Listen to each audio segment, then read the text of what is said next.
আমি মেসিকে বললাম, মেসি তুমি পেনাল্টি নাও। মেসি বলল, তুমি নাও অথবা এমবাপ্পেকে দাও, আমি এখানে পেনাল্টি নিতে আসিনি। মেসি সম্পর্কে এমনটাই বললেন নেইমার জুনিয়র, যেখানে পেনাল্টি নেওয়া নিয়ে হয় কাড়াকাড়ি। রোনালদোর কখনো একটি ম্যাচ একটি পেনাল্টি প্রকল্প চলছে, সেখানে পেনাল্টি নিতে খুব একটা দেখাই যায় না মেসিকে। মেসির মহানুভবতা নিয়ে আরও বিস্তারিত থাকছে প্রতিবেদনে। প্যারিস সেন্ট জার্মেইনের জার্সিতে একসঙ্গে খেলার অভিজ্ঞতা নিয়ে আবারও আলোচনায় এলেন নেইমার জুনিয়র।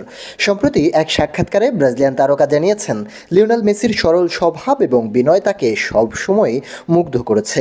বিশেষ করে পেনাল্টি নেওয়ার প্রসঙ্গে নেইমার এক অভিজ্ঞতা শেয়ার করেন। নেইমার বলেন, আমি মেসিকে পেনাল্টি নেওয়ার প্রস্তাব দিয়েছিলাম, কিন্তু সে তখন হেসে বলেছিল, আমি এর জন্য এখানে আসেনি, তুমি বা এমবাপ্পে সামলাতে পারবে। একবারও সে বিতর্কে জড়ায়নি কিংবা কোনো দাবি করেনি, সে সবসময় শান্ত। এই মন্তব্যে স্পষ্ট মেসির ব্যক্তিত্ব ও দলীয় মানসিকতা কতটা উঁচু পর্যায়ের। মাঠে তিনি বিশ্বের সেরা খেলোয়াড় হলেও দলের ভেতরে কখনোই আধিপত্য দেখাতে চান না।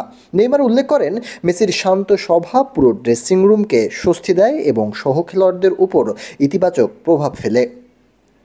পিএসজিতে মেসির সময়টা খুব বেশি দীর্ঘ না হলেও এমবাপ্পে ও নেইমারের সঙ্গে তার সমন্বয় ছিল দারুণ।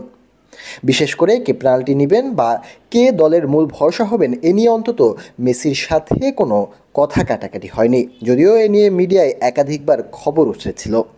কিন্তু নেইমারের বক্তব্য প্রমাণ করে অন্তত মেসির দিক থেকে কোনো ধরনের বিরোধ বা জটিলতা তৈরি হয়নি, বরং তিনি সব সময় দলকে প্রাধান্য দিয়েছেন।